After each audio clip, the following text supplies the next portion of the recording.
La jeunesse de Clio démarre par une bobine de tôle. Livrées par train dans une zone de stockage de l'usine, les bobines de tôle sont installées dans une presse. À une cadence pouvant aller jusqu'à 60 pièces à la minute, la presse les découpe en plaques d'acier, appelées flancs. Largement informatisé, le processus de fabrication limite l'intervention de l'homme à la surveillance du bon déroulement des opérations.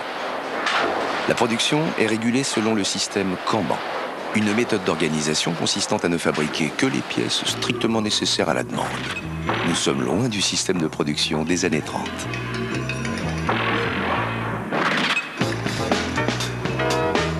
Les flancs prennent ensuite le chemin d'une presse de 800 tonnes qui va emboutir les panneaux extérieurs des portes de Clio.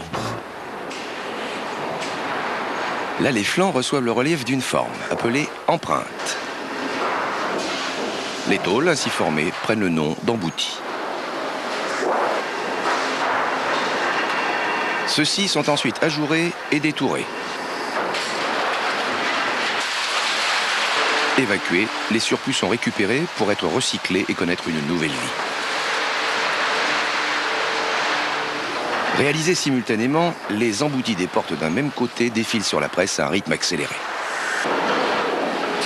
Après avoir été désolidarisés, les emboutis de porte avant et arrière de Clio sont disposés dans des containers.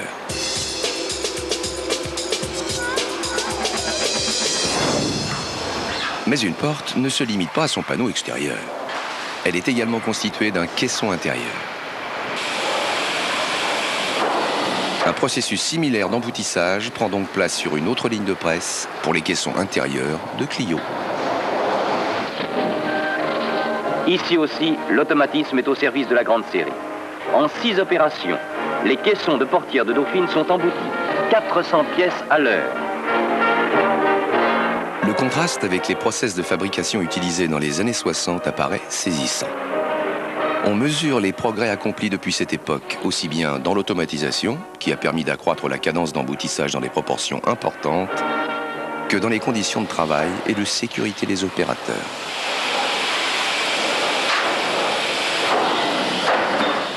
Les caissons intérieurs vont maintenant rejoindre les panneaux extérieurs des portes dans l'atelier de tôlerie.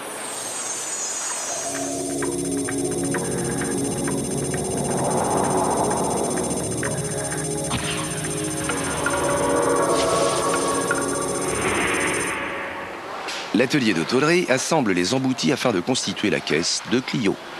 Il se caractérise par le nombre important de soudures qui sont réalisées par une forêt de robots équipés de pinces à souder. Des robots qui ont permis d'accomplir des progrès considérables dans l'ergonomie des postes de travail. 2 plaques sont apposées sur les panneaux. L'une donne à la porte sa sonorité feutrée, l'autre constitue un renfort à l'emplacement de la poignée.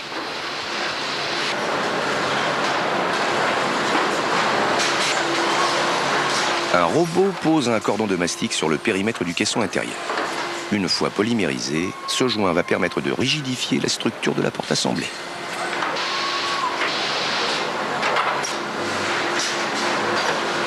Les 2 éléments sont ensuite soudés. Les lignes transfert robot procèdent alors au sertissage, une opération qui permet de solidariser définitivement les 2 parties entre elles.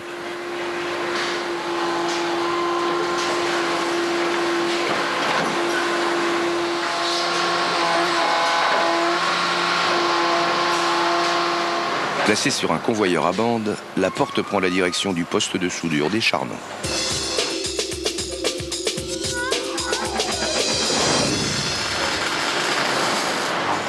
Le charnon est l'élément de la charnière soudé sur la porte. Un autre convoyeur dispose les charnons à l'endroit précis de la soudure.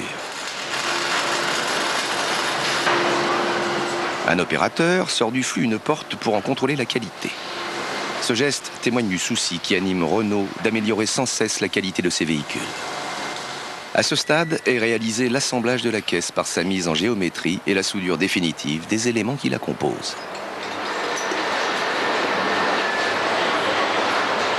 Cette opération consacre véritablement la naissance de Clio. Introduite au début des années 70, la robotisation a progressivement remplacé les outils dédiés à un seul produit.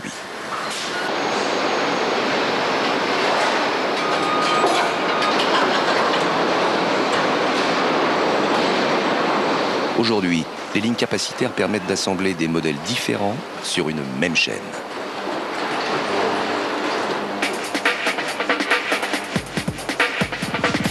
Clio reçoit maintenant un numéro d'identification comme une carte d'identité.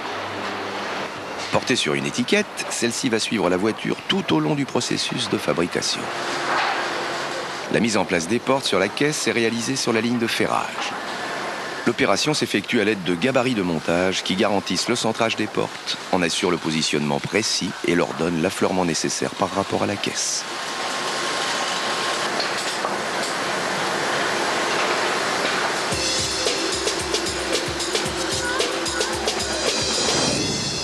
Maintenant équipé de ses ailes antérieures en plastique, Clio bénéficie d'un nouveau contrôle qualité appelé paluchage. Il est réalisé par des techniciens capables de détecter au toucher un éventuel défaut. Ce dernier sera alors corrigé par une équipe spécialisée. Ayant réussi son examen de passage, Clio est accepté. Son étiquette est maintenant placée sur sa luge, près d'un code-barre portant les informations nécessaires à l'atelier de peinture.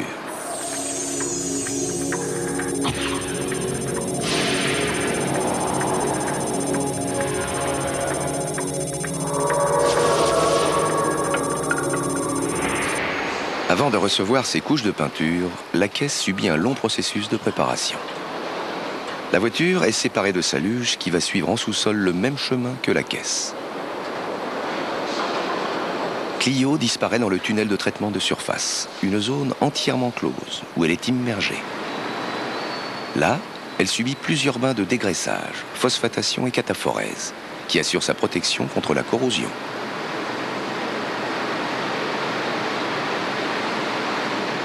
Contrairement à ce qui se faisait dans le passé, ce procédé par électrolyse couvre aujourd'hui la totalité de la caisse. Ces opérations terminées, la carrosserie est rincée par un procédé de filtration appelé ultrafiltrat, qui a remplacé le rinçage manuel d'autrefois.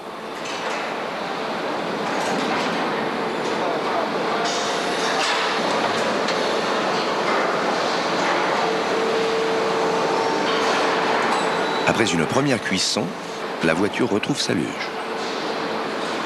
Un opérateur élimine les éventuelles coulures. Avant l'application de l'apprêt et des lacs, le masticage assure l'étanchéité et l'insonorisation de la carrosserie. Hommes et robots rivalisent de rapidité et de précision dans la pose du mastic qui se fait à une vitesse de plus de 50 cm à la seconde.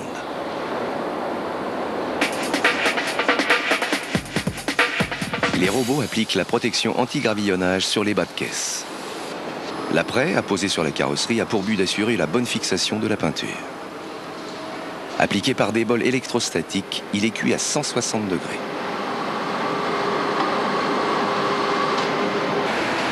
Afin de préparer l'application des lacs, l'apprêt est poncé, puis dépoussiéré par des machines équipées de plumes d'émeu, un rare volatile natif d'Australie et cousin de l'autruche. L'application des lacs se fait manuellement pour les parties inaccessibles aux robots. Lu électroniquement par une cellule, le code-barre de la luge indique la couleur que la voiture est appelée à recevoir. Ceci est possible grâce au système informatique, le pilotage, suivi, flux, véhicule, qui assure la traçabilité de la caisse. Par rapport aux lacs cellulosiques du passé, des progrès considérables ont été réalisés dans les process de peinture.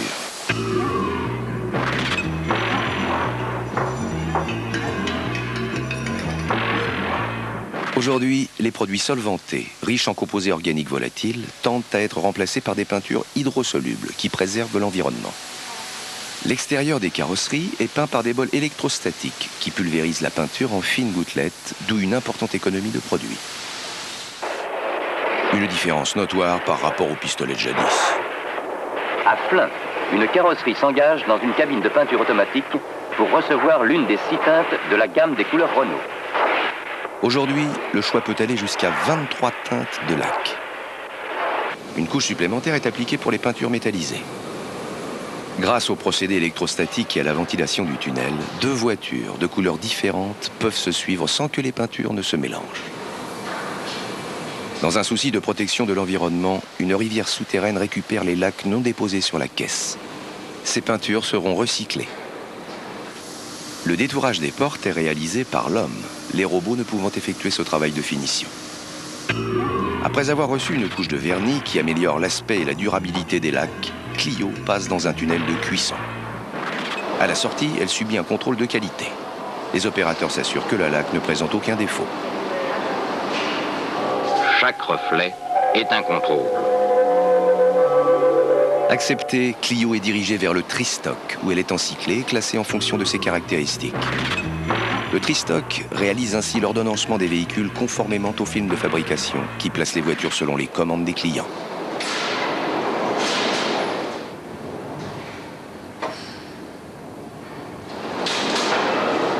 À l'entrée du tri-stock, le système informatique lit les caractéristiques de Clio. En fonction de ces dernières, un calculateur aide les opérateurs à positionner le véhicule. Le tri-stock contribue ainsi au bon fonctionnement de la PND, Programme Nouvelle Distribution, qui permet au client Renault de modifier les caractéristiques de sa voiture jusqu'à 6 jours avant sa fabrication. À la sortie du tri-stock, la lecture de l'affiche déclenche les commandes des composants qui seront montés sur Clio. L'injection de cire apporte une protection complémentaire contre la corrosion.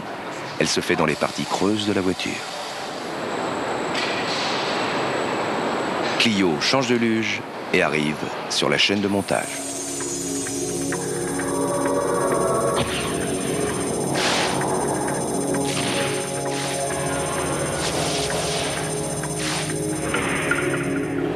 À l'entrée de l'atelier de montage, des fiches sont éditées et placées sur Clio.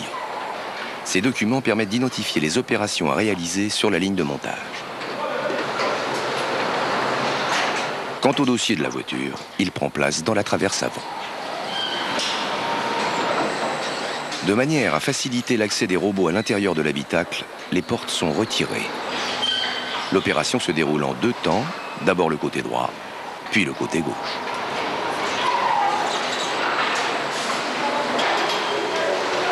À l'aide d'une machine équipée de préhenseurs, un opérateur pose la porte sur une balancelle qui servira plus tard au montage des différents éléments tels que rétroviseurs, vitrage ou garniture.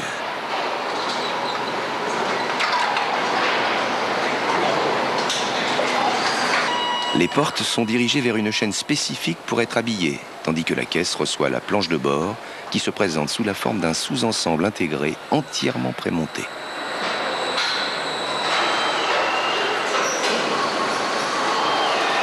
Cette technique, appelée modularité, constitue un progrès important par rapport à un passé qui n'est pas si lointain, où la planche de bord, comme la sellerie, était installée manuellement, les portes restant fixées sur la caisse.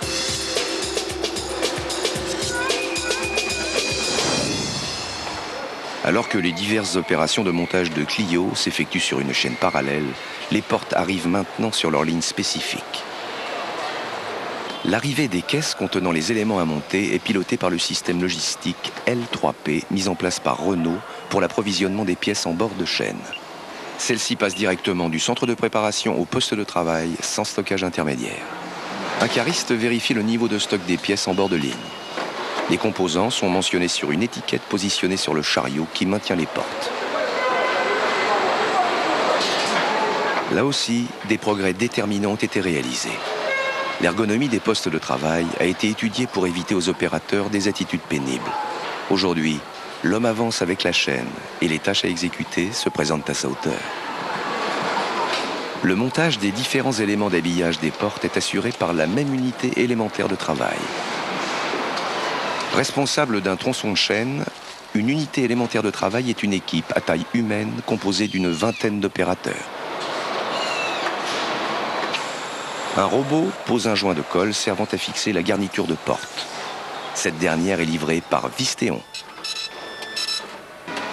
Fournisseur de Renault, Vistéon possède, comme d'autres sous-traitants et fournisseurs, un site avancé dans l'usine de Flins. Dès la commande passée au niveau du tri-stock, les garnitures parviennent en flux tendu sur la chaîne où elles sont mises en place.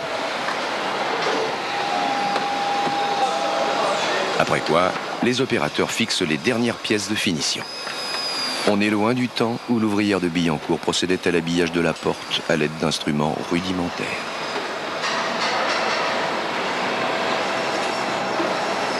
Dernière vérification faite, les portes retrouvent la carrosserie de Clio.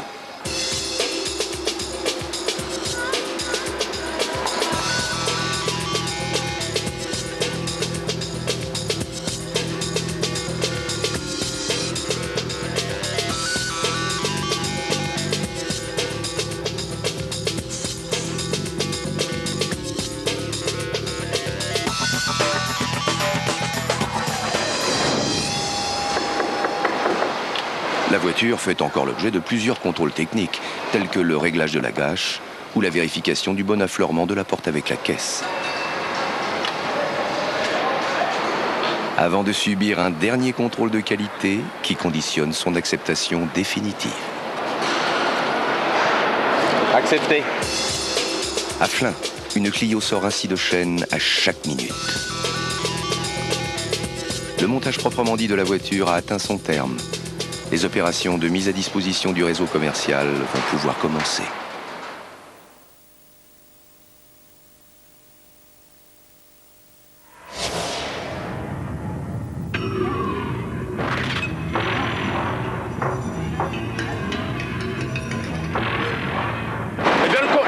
C'est tout simplement un tableau qui permet de voir ce que j'ai en stock pour analyser et savoir par rapport à mes clients ce que j'ai à fabriquer ou pas.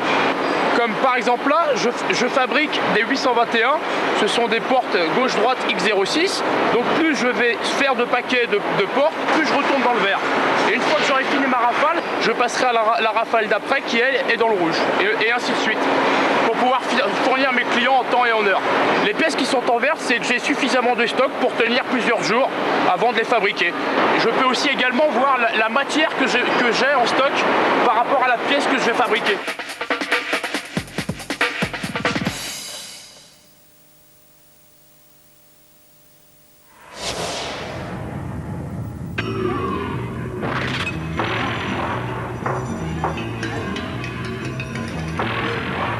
Alors le mot UET, donc c'est unité élémentaire de travail.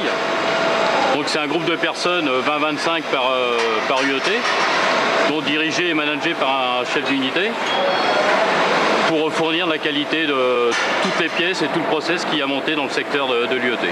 Donc l'UET s'inscrit au sein de l'usine avec donc un fournisseur, celui qui nous apporte les portes démontées donc des véhicules. Nous, notre process, c'est de fabriquer tout le mécanisme du véhicule et de livrer le mécanisme complet des portes pour l'autre secteur client, donc qui est l'habillage des portes. Donc ça veut dire que les UET, les unités élémentaires de travail, sont clients et fournisseurs de chaque UET jusqu'à la dernière UET finale, livraison client final. Chaque UET, c'est une petite usine.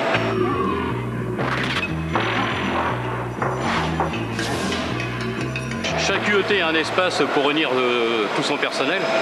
Nous avons des indicateurs de développement d'UET au niveau de la propreté, de la sécurité, de la qualité bien sûr. Des indicateurs au niveau aussi des plans d'action au niveau des groupes de travail.